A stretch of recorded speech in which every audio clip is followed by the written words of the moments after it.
Diretamente dos estúdios do Projeto B3 na Pacata Jacutinga, Anselmo Luiz Bonaldi Betiol, que está nas redes sociais como @Betaldi. E esse é o podcast B3, sejam todos muito bem-vindos ao 5º episódio já, né, do podcast B3. E é isso, eu sou o Alan Betiol e nas redes sociais como @Betiolzeira, Twitter, que há muito tempo eu não solto um tweet, no Instagram como @Betiolzeira também, mas é privado, não é todo mundo que vai conseguir ver minhas coisas, mas fica aqui a indicação para seguir @MerdaCast, que lá sim é aquele Instagram maravilhoso com muitos seguidores. E sigam o MerdaCast, não sigam o Alan Betiol não, sigam o MerdaCast. E diretamente do Estúdio 2 de Belo Horizonte, aí do Projeto B3, quem que tá aí? Aqui de Belo Horizonte fala Pedro Baldurquino, que vocês podem encontrar aí nas redes como Baldurquino, ou no caso do Twitter especificamente, Baldurca, é mais fácil. Tem um Baldurquino também, mas ele é antigo, eu já abandonei ele.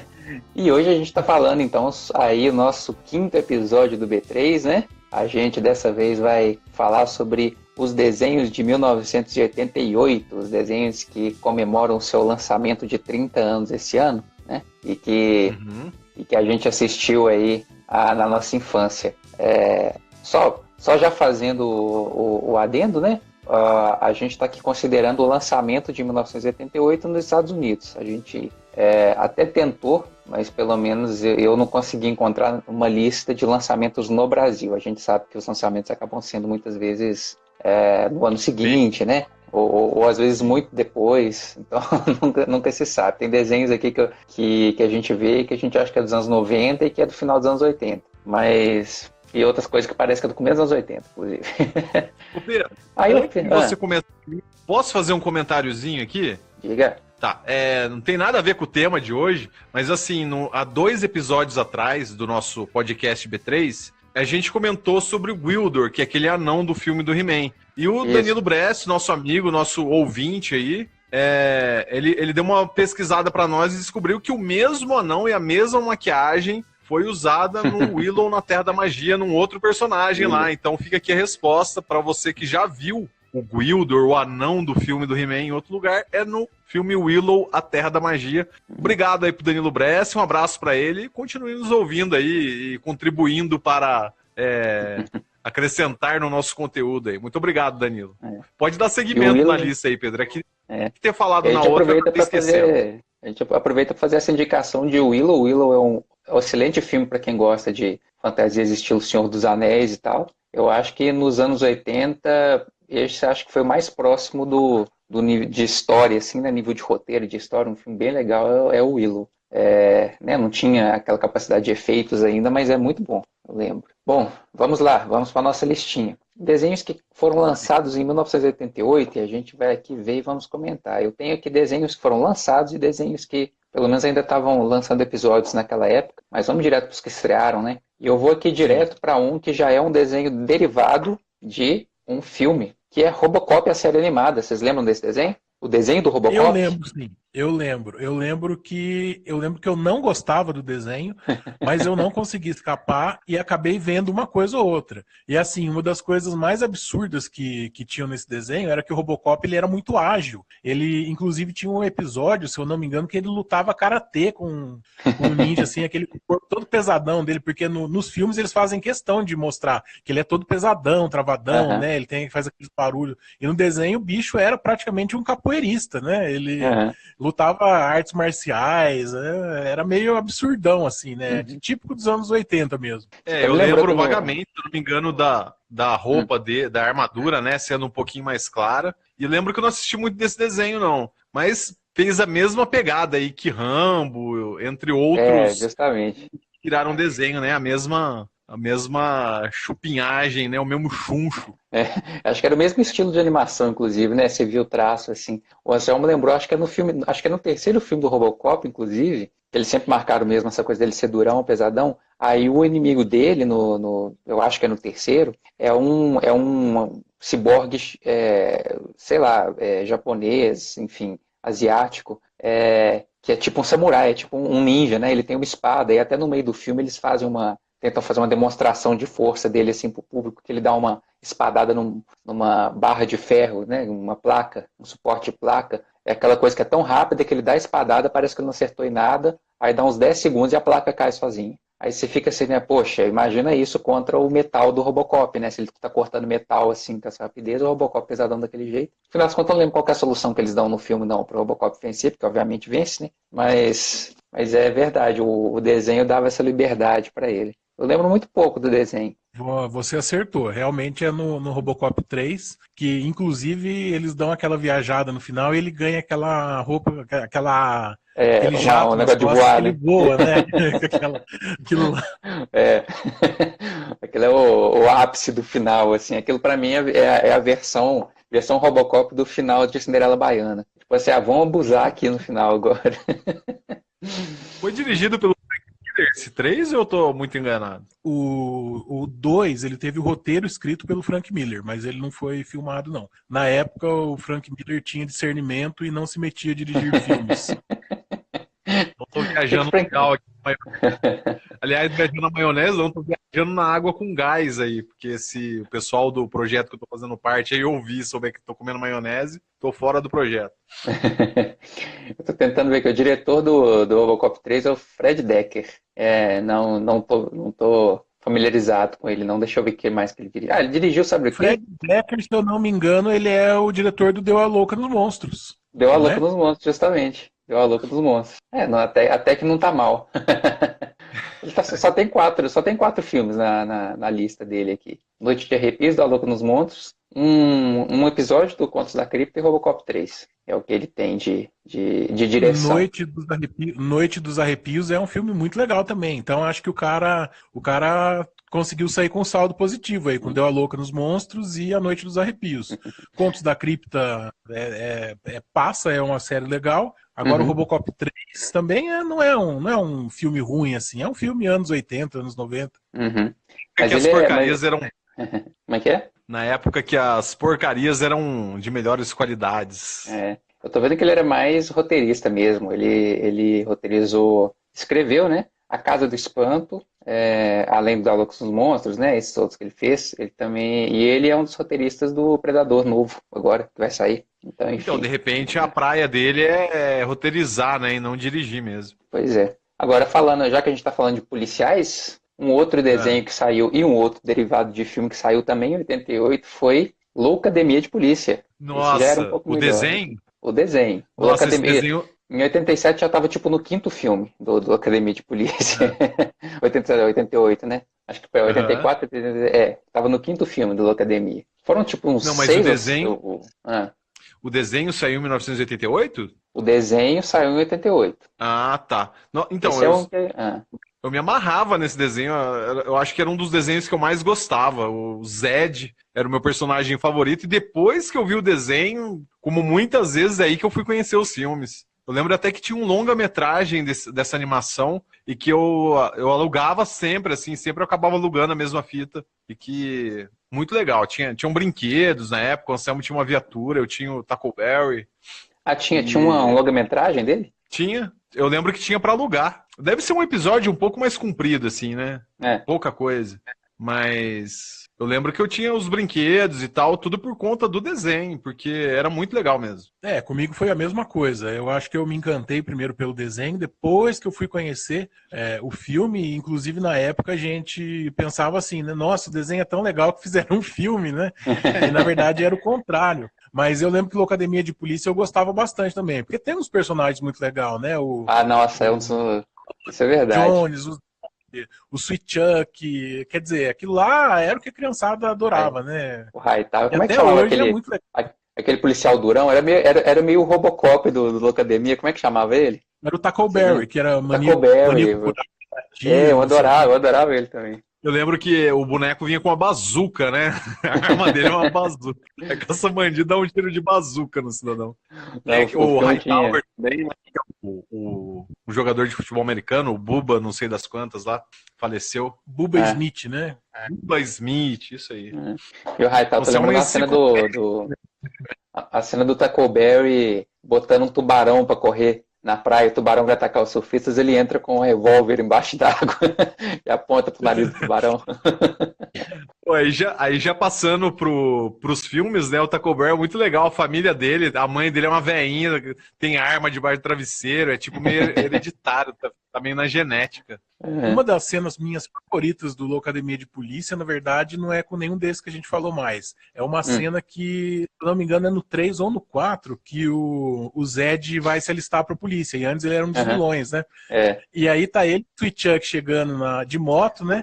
E o Sweet Chuck numa motoquinha, assim, uma lambretinha, o Zed numa puta de uma motoca, tipo uma Harley Davidson. Aí ele olha pro Sweet Chuck e fala assim, aonde que vão as pilhas disso aí? Eu lembro que eu rachava o bico de... Aliás, vocês falaram em Sweet Chuck, eu queria aproveitar a oportunidade aqui, mandar um abraço pro meu amigo Jorge Catarina, que deve estar nos ouvindo. Mas o que eu gostava mais era o Zed, com certeza, no filme. Ele dava aqueles berros, né, que quebravam as coisas, vocês lembram? Não, o ator que fazia ele, acho que não fez muita coisa além de Loucademia de Polícia, né? Mas era um personagem totalmente histérico, né? Que, tipo, hoje, a gente crescido e adulto, analisando bem, você vê que, assim, era um personagem que ele tava drogado de alguma coisa o tempo todo, né?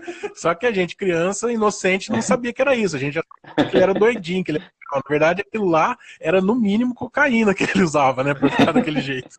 Mas sabe que eu vi uma vez, assim, muito tempo depois, umas entrevistas e tal, e tinha esse ator, assim, como falando como ator mesmo, não como personagem e tal, e ele era meio doidão. Ele já era meio doidão, assim. E ele tem essa voz, eu acho que ele trabalhou muito como dublador. Não tanto como ator, por isso que a gente não tem tanto trabalho dele como ator. Mas ele trabalhou muito como dublador, por isso que eu descobri. Ele tinha essa voz desse jeito e parece que os personagens todos do filme, parece que eles são muito assim, meio que baseados um pouco nos próprios atores ou personagens típicos daqueles atores. Aliás, o Zed, ele tá para esses atores, né? Pois é, meio que aquela coisa de juntar um monte de comediante para fazer um tipo de filme, né? Aí você pega esses estilos completamente diferentes e taca ali. Eu tô vendo aqui que ele dirigiu muita coisa, mas ele tem muita coisa como atuação. Agora eu tô olhando a ficha dele aqui. O Zed? O Zed, eu tô vendo, mas não é nada muito... É muita coisa de TV. Mas ainda com toda a cocaína, ele é um dos que sobreviveu, né? Porque muitos aí do elenco já faleceu, né? Mas realmente, uns que ainda ganha vida nesse hype da Loucademia de Polícia é o parceiro do Marrone lá, o Jones. O Jones. Ele vive de beatbox e fazendo imitação, vozes, né? E tem vários vídeos no YouTube aí dele. Vive em função disso ainda, sobrevive. Eu tô olhando aqui, ele realmente tem muito trabalho. Eu falei como ator, mas é ator de voz. É muita dublagem que ele faz. Ele tem muita dublagem. O nome dele é Bobcat Goldthwait. Ele fez Os Fantasmas Contra-Atacam, aquele filme do Bill Murray também, dos fantasmas que vem no Natal. Ah, é verdade. Loucademia de Polícia são 7 filmes, eu tenho todos aqui, mas eu assistia só até os 5, porque começa a piorar, né, num determinado ponto ali.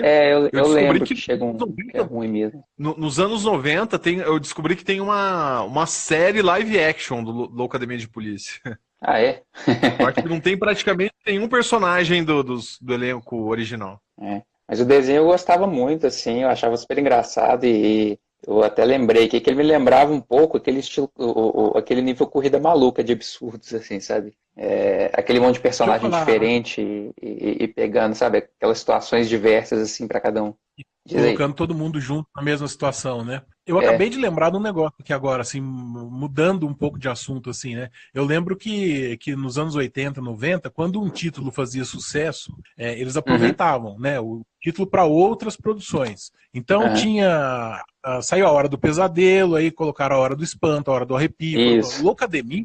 Eu lembro que Loucademia, eu aluguei um filme há muitos anos atrás, que eu não faço a menor ideia de qual seria o título original dele, mas o título nacional era Loucademia Funerária. Nossa. E era sobre assim, um pessoal que estava aprendendo a trabalhar em funerária nos Estados Unidos, né? Então eles aprendiam a preparar os cadáveres, tudo lá, não sei o quê. E era uma comédia, assim, eu lembro que a capa era uma coisa vendida para criança, inclusive o título Loucademia, né? Já pegava quem gostava do Loucademia de Polícia. Só que era uma comédia que tinha, assim, tinha necrofilia na comédia e para criança assistir, entendeu?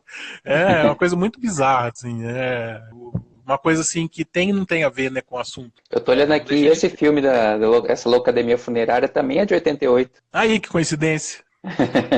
É mais um da lista dos de 88. Agora, já que você falou, eu puxei a ficha aqui de novo. Além de Loucademia de Polícia, nós temos Loucademia de Esqui, Loucademia de Polícia Feminina, Loucademia Funerária, Loucademia de Bombeiros, Loucademia de Ninjas, Loucademia de Pilotos, Loucademia do Barulho. Ó, eu tô achando que a Loucademia acabou ganhando do A Hora, então, hein?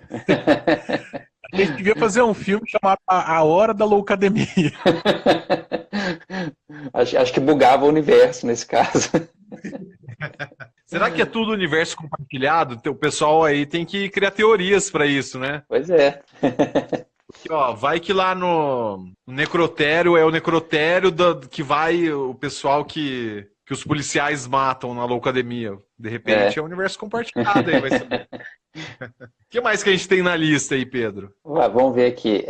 Nós temos Denver o Dinossauro. Vocês lembram desse desenho? Sabe o que acontece? Eu vou até já adiantar a minha fala, porque é o seguinte, eu lembro que ele existia, eu lembro que eu adorava, eu lembro do personagem do dinossauro e do personagem do skatista gordinho, e eu não lembro absolutamente nada da história, exceto que se passava no estado de Denver, e é por isso que o Denver tinha esse nome, o dinossauro. Olha, eu vou falar, eu lembro, eu faço suas as minhas palavras, eu lembro que eu gostava, adorava esse desenho, eu lembro que ele era muito bem desenhado, uma coisa que marcava bastante. Ele era extremamente bem desenhado para os padrões da época. E eu, inclusive, preparei e roteirizei um episódio para o B3, que a gente ainda vai gravar, que eu vou falar sobre esse desenho. Basicamente, é aquele esquema que você comentou num dos vídeos do B3, que um grupo de garotos encontrava uma criatura como o ET, e precisava manter ela escondida a todo custo, e eles passavam o tempo todo se metendo em várias confusões para manter o amigo deles, o dinossauro, escondido, enquanto tinha um vilão que queria provar a todo custo que aquele dinossauro existia. Era basicamente essa velha fórmula, né? A fórmula dos anos 80, sim. Eu me lembro muito da figura do Denver, né? Um pescoçudo de Ray-Ban, eu acho que de camisa florida, alguma coisa do tipo, assim, que chamava bastante atenção.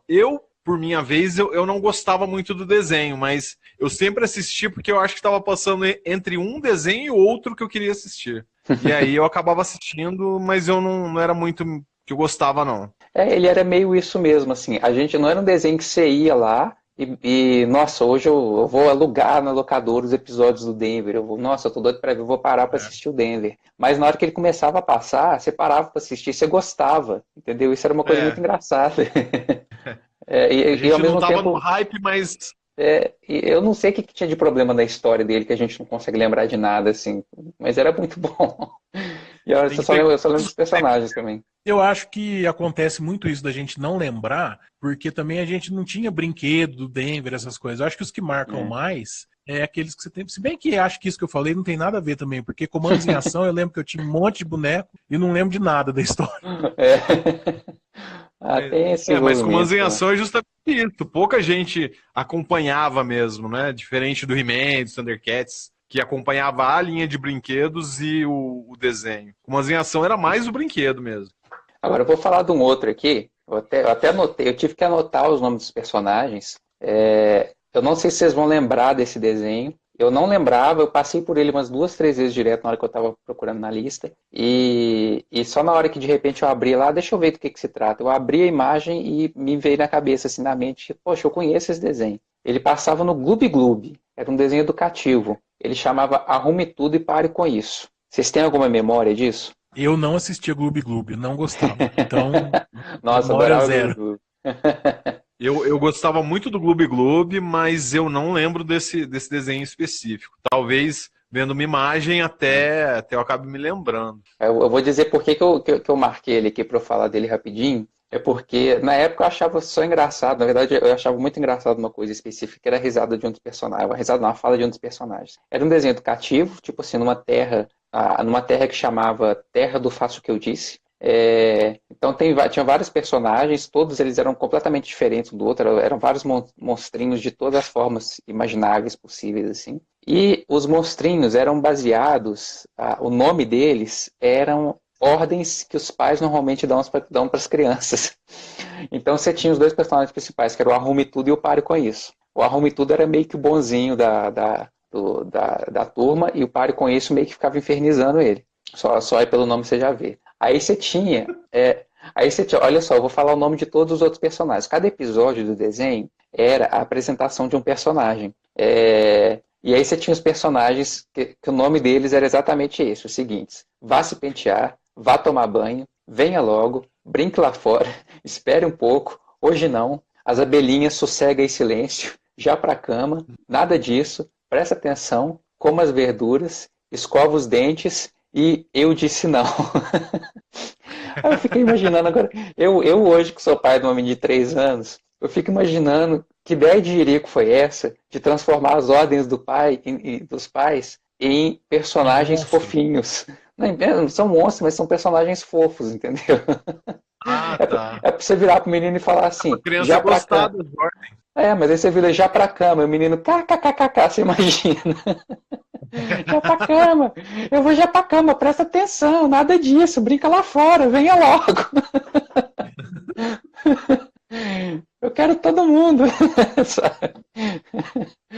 Eu acho muito jirico. O que eu achava mais engraçado é porque tinha esse personagem principal que era como é que chama? Arrume Tudo. Ele era tipo um fantasminha branco, assim, né? A coisa mais próxima é aquele fantasminha de lençol, assim, que eu consigo imaginar para descrever.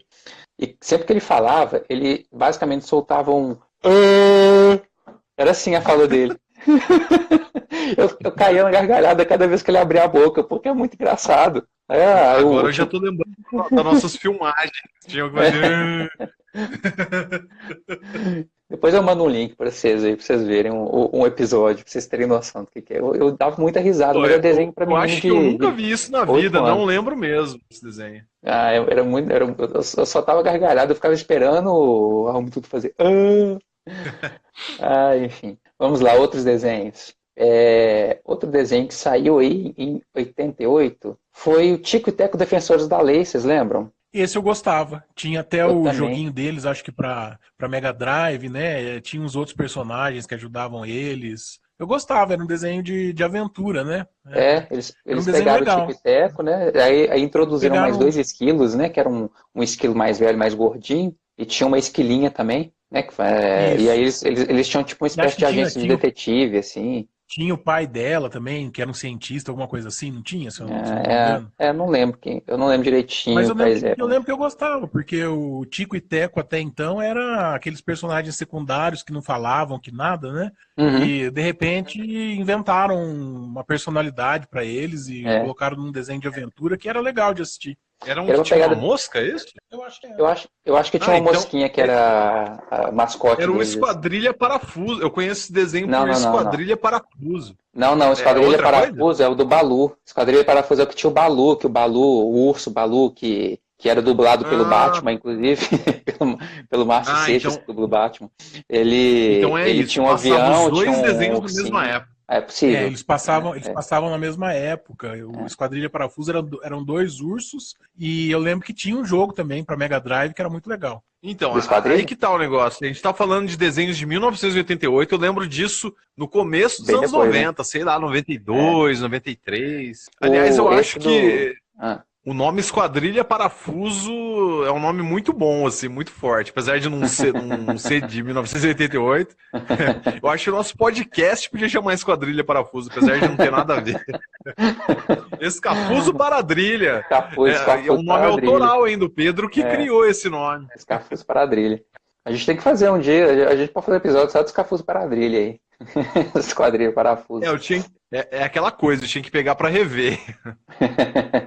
Mas o Tico e Teco aconteceu comigo, eu acho que o Anselmo falou que viu, não sei de qual desenho, um longa-metragem, acho que era do Locademia, né? O Tico e Teco eu descobri na locadora. Esse desenho do Tico e Teco eu descobri na locadora, assim, aquela coisa, vamos na locadora pegar um filme e tal, eu era pequeno, né? Vamos pegar esse desenho aqui do Tico e Teco, achei interessante. Aí era uma fita, né? Uma VHS que vinha na época, acho que eram 4 episódios. E eu achava que só existiam aqueles 4. Eu custei a descobrir que tinha um seriadozinho assim, de desenhos. Eles lançaram esses 4, provavelmente, para lançar para locadora mesmo, para ver, né, para para divulgar. E aí eu assisti esses 4 desenhos assim umas 10 vezes. Aí depois é que eu fui descobrir que tinha outros episódios. Mas eu adorava também. Era muito bom, era nível DuckTales, assim. É que os figurinos do Tico e Teco são baseados em Indiana Jones e Magnum, né? Eu tava vendo, tem uma foto comparando, e na época a gente não percebia isso. Do Tico e Teco? É, o do Tico e Teco, um usava chapéu e jaqueta de couro, e o outro usava uma camisa florida. O do chapéu eu até tinha pegado, mas eu não tinha associado o negócio do Magnum, não tinha essa noção. Então, mas isso eu descobri, sabe essas bobagens que a gente recebe no WhatsApp? Uma comparação, mas aí uma foto assim comparando os dois. E aí você vê que é totalmente inspirado, chupinhado. Uhum. Mudando de assunto, né, já que alguns de nós, como eu, por exemplo, não se lembram de todos esses desenhos que a gente está falando, uma coisa parecida que aconteceu recentemente foi relativo ao filme Parque dos Dinossauros, que é de 93 ou 94, se eu não me engano, com os 93. Goonies. Aquele personagem, aquele gordinho lá do Parque dos Dinossauros que fode tudo lá, que quer roubar os embriões. Né? O Dennis Nedry, o nome dele. O Pedro vai saber, porque o Pedro era bem mais fã que eu, li o livro. Eu li o livro e vi esse filme. Eu acho que eu vi esse filme umas 30 vezes só, então. E esse personagem, toda vez que ele aparece no filme, ele tá com o figurino de um dos Goonies. Uhum. E assim, é uma coisa explícita, que tipo, não tem como você falar, coincidência. Uhum. Não é coincidência. Tipo, toda vez que ele aparece, ele está exatamente vestido igual a um dos Goonies. E eu só descobri isso recente. Eu vi esse filme 30 vezes, eu não tinha essa noção. Essa eu não sabia, essa pra mim é novidade. O Anselmo tá falando que é explícito, na verdade é explícito assim. Quando você compara as cenas, né? Você pega o personagem do Jurassic Park, pega um dos personagens dos Goonies e mostra, você vê que é exatamente isso. Mas no Jurassic Park, em nenhum momento é citado qualquer coisa dos Goonies e tal para fazer essa referência. Né? Você só percebe isso depois.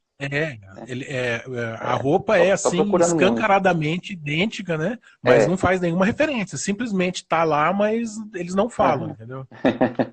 Mas eu acho muito legal esse tipo de coisa, assim. Fica muito bacana a homenagem. Uhum. A Vanessa Mafras, vamos abrir uma parte de comentário, que a gente faz essa transmissão ao vivo, às vezes eventualmente as pessoas participam, e ela tá lembrando a gente de que o Tico e Teco apareceram na primeira vez no desenho do Pato Donald, em que eles brigavam, que a briga era pelas nozes.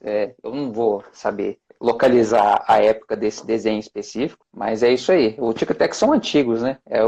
A questão é que esse desenho especificamente do Defensores da Lei, que é de 88, né, dava uma boa diferenciada aí dele, dos dois personagens. Bom, gente, temos mais desenhos aqui, então vamos ver. Estou procurando aqui, vamos lá. Tinha um desenho aqui, eu achei um que chama Max o Fantástico, nem vou me alongar para falar dele não, eu não sei se vocês vão lembrar, porque eu só lembro, eu bati o olho nele de um personagem, era um nenenzinho, um bebezinho que viajava pela galáxia, eu acho que ele era na imaginação dele, e ele tinha uns brinquedos que acompanhavam ele, vocês lembram disso? Não me lembro. Nem eu. Eu lembro que passava isso, mas era aquele desenho tipo, não vou ver isso, sabe? Aí um outro que vale só pelo registro do nome, é que também em 88 foi lançado As Novas Aventuras do Ursinho Puff. E eu vou repetir, As Novas Aventuras do Ursinho Puff, com 2 Fs no final. Porque na nossa época o Ursinho Puff chamava Puff e não Pu, como passou a chamar um tempo depois aqui no Brasil. Nem faz muito tempo não, ele passou a chamar Ursinho Pu, que na verdade é o nome original, né? No Brasil é que a gente traduziu para Puff, provavelmente, sei lá. Qual que foi a ideia? Inclusive, vai sair um filme agora, acho que esse ano, ou talvez ano que vem, com o Ewan McGregor, né? Contando a história, acho que do criador do Ursinho Pooh. E pelo que eu tô vendo, assim, em trailer, essa coisa tá legal. É o segundo filme, você sabe, né? Sobre o Ursinho Pooh, que vai sair em pouquíssimo tempo, né? Saiu recentemente, há bem pouco tempo, saiu um filme que é a história da criação da turminha do Ursinho Pooh, mas um pouco focado no menino, que era o filho do cara que criou o Ursinho Puff, que era o dono dos brinquedos, né? Focado assim no cara, com o filho, a relação dele com o filho, ele criando o Ursinho Puff, ele ficando famoso e o menino tendo que conviver com aquela fama, porque acabou que os holofotes ficaram muito em cima do menino. E agora o filme com o Ewan McGregor vai falar sobre esse mesmo menino, só que ele já está adulto e por algum motivo ele meio que retoma contato com esses amigos imaginários dele. É esquizofrenia, né, que se chama isso. Basicamente. Ai, gente. Bom, a gente vai... vamos ver aqui se tem mais alguma coisa. Sabe o que foi mais um desenho que saiu também? Só pra gente ir caminhando pro final aí. O desenho do Geleia e os Caça-Fantasmas, que era um desenho derivado dos Caça-Fantasmas, que tinha como protagonista o Geleia. Vocês lembram? Esse passava na Globo, vocês lembram disso? Era tipo mais curtinhos assim. Mais uma vez eu lembro que eu não gostava. Eu achava um negócio meio bobo, assim, sabe? Uma coisa, tipo, muito pra criança, assim, sabe? Mas é porque era isso mesmo. Apesar dele ser feito depois dos Caça-Fantasmas, eu acho que ele foi feito para uma geração que estava um pouco para trás, assim, né? Ele foi acho que para fisgar a molecada mesmo, né? Molecadinha, né? Então, tipo, quem era fã mesmo, gostava do desenho dos Caça-Fantasmas, acho que não se interessava muito por ele, não. Mas era isso mesmo. Isso na Netflix está como uma continuação mesmo da linha temporal do desenho, né? Lá tem umas 6 temporadas, tem muito episódio, é coisa de... Eu acho que no início das temporadas dos Caça-Fantasmas, uns 50, e esse Slimer, The Ghostbusters, tem uns 5, 10, mas é uma continuação mesmo. Eu lembro de ver alguma coisa sobre ele também, e era isso, esse desenho foi criado para pegar as crianças mais novas. O Geleia, depois que o desenho original foi lançado, eles perceberam que o Geleia tinha um apelo com as crianças pequenas, assim. Aí eles pensaram, né, vamos fazer um desenho que só para as crianças menores, para pegar esse público aí. E foi isso. E dá-lhe lançar brinquedo, né, obviamente. No fim das contas, nos anos 80, e hoje também até, né? Hoje tem um pouco disso, mas acho que nos anos 80, basicamente, você criava um desenho por semana para vender alguma linha de brinquedo. Era uma coisa incrível, assim. Bom, nessa época ainda foi lançado também... foi lançada uma continuação, um derivado do desenho do Alfio é Teimoso. Vocês lembram do desenho do Alfio é Teimoso? Eu lembro do gibi, do desenho não. Eu me lembro e é mais ou menos o mesmo caso do Robocop, assim. Uma adaptação que não pegou, né, essa versão.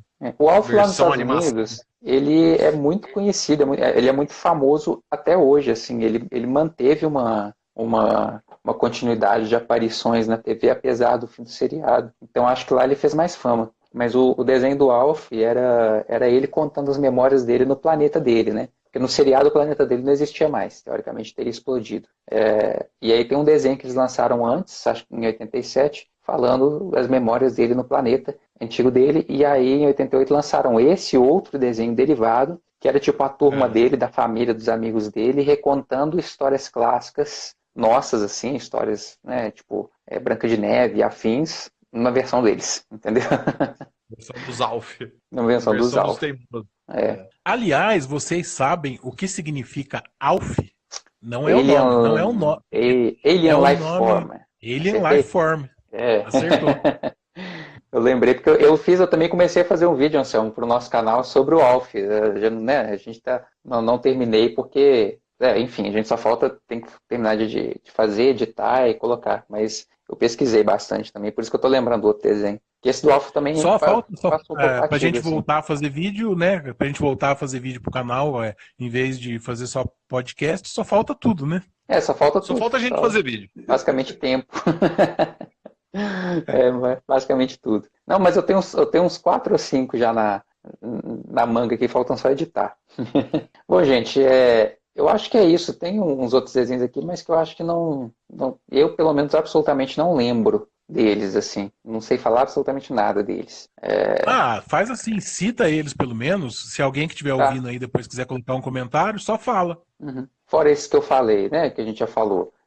Foi lançado uma série de desenhos do Super-Homem naquela época. Essa eu tenho certeza que eu não vi nada dela, pelo que eu estava vendo nas imagens. É uma coisa intermediária entre os Super Amigos e aquelas séries dos anos 90 do Batman, né, que o Batman ficou mais famoso naquela época. Novos episódios do Zé Colmeia também foram lançados nessa época, como se fossem novas aventuras assim, do Zé Colmeia, mas era a mesma coisa dos antigos. Cops, os policiais do futuro, que a gente estava conversando aqui antes de começar, e é uma coisa que a gente, acho que nenhum de nós assistiu e não se lembra, nem sei onde que passava. Tem um desenho que chama Conde Quácula. Quando eu vi, eu achei que era uma coisa da Disney, porque esse pato, que é o Conde Quácula, que é uma espécie de Drácula na versão pato, parece muito demais o Pato Donald. Só que não tem nada a ver. O desenho não é da Disney, é um desenho bem daquele estilo do Pica-Pau, assim. Bem bobinho, umas piadinhas bem daquele estilo, assim. E o Garfield e seus amigos. Foi a época que lançou o desenho do Garfield. Que aqui no Brasil, pelo menos, eu acho que ele não foi muito assistido. Eu não conheço muito pouca gente que viu o desenho do Garfield. E eu achava meio chatinho. Eu adorava as tirinhas, mas eu achava o desenho meio chatinho. Eu lembro que eu assisti alguma coisa nos domingos de manhã do Garfield. Eu até gostava, mas não foi um desenho que pegou, então não era nem divulgado, assim, né? Uhum. Acho que eles colocavam ali em alguma janela da programação, alguma coisa do tipo. Provavelmente. Bom, eu acho que é isso aí, né? Nós finalizamos essa listinha dos desenhos lançados em 88. E é hora do chuncho. Vamos lá, quem tem chuncho aí para fazer? Bom, deixa eu começar então. Como sempre, eu farei 2 chunchos, sendo que um dos chunchos é um chuncho 2 em 1, que é sobre meus livros, Imitando Gerena e o Vulto e outras histórias que você compra no site www.clubedeautores.com.br. Imitando Gerena é um romance policial e o Vulto e outras histórias é uma coletânea de vários contos. E eu tenho uma pequena indicação para fazer hoje para o pessoal. Quem ainda não viu o filme espanhol Os Olhos de Júlia, assista porque é muito bom. Ele é produzido pelo Guilherme Del Toro, é o mesmo pessoal, a mesma produtora que fez aquele filme O Orfanato, que é bem mais famoso, e é um filme muito legal, assim, suspense, que tem umas cenas, assim, assustadoras. Inclusive, tem alguns momentos que não são os momentos, assim, finais do filme, que estão ainda no desenrolar dos acontecimentos, que eles são mais assustadores do que o próprio final, assim. Então, eu aconselho o pessoal a ver, que é muito legal. Bom, minha indicação hoje é do YouTube. A gente falou hoje de Ursinho Pooh e indicar para todo mundo que quer dar risada, procure pelo Ursinho Pooh Satânico. Qual que é o nome do título, Zé? Acho que é o Ursinho Pooh Satânico mesmo, Ursinho Pooh Macumbeiro, sei lá, você procura lá, tem 3 horas do Ursinho Pooh reverenciando o capeta lá. Mas o que se trata isso? É um canal ou é um vídeo? Não, é um vídeo do Ursinho Pooh fazendo uma dancinha e ali eles mudam a trilha sonora e é uma musiquinha macabra e ele fica, aparentemente, ele tá cultuando alguma coisa lá do Cramulhão mesmo. E, bom, eu não tenho chuncho hoje não. Meu projeto 1001 Filmes tô com dificuldade de colocar ele pra frente, assim, eu tô vendo os filmes um pouco mais devagar, então não vai ter muita novidade, não. Mas então eu vou fazer só uma indicação, que é um canal do YouTube que se chama Sociedade da Virtude, que é hilário. Eu não sei se são dubladores, eu tenho que descobrir depois, se são dubladores profissionais que se juntaram só para fazer essa piada, mas tem vários vídeos em que eles fazem paródias de cenas ou filmes de super-herói, muito bem dubladas, e são situações hilárias, assim. Então eles pegam Guardiões da Galáxia e X-Men, Vingadores, etc e tal, e é engraçadinho. Isso é brasileiro. Sociedade da Virtude. Recomendo aí para vocês, inclusive, caso não tenham visto. Engraçadíssimo. Bom, acho que é isso, né? Mais alguma coisa? Considerações? Agradecer a todos aí que estão assistindo, acompanhando o nosso 5º episódio do Projeto B3. Uhum. E é isso. Até o 6º episódio. Eu não tenho mais nada para falar, não. Então tá bom, então. Então também não vou falar mais nada, não. Então tá bom. Tchau pra todo mundo. Tchau!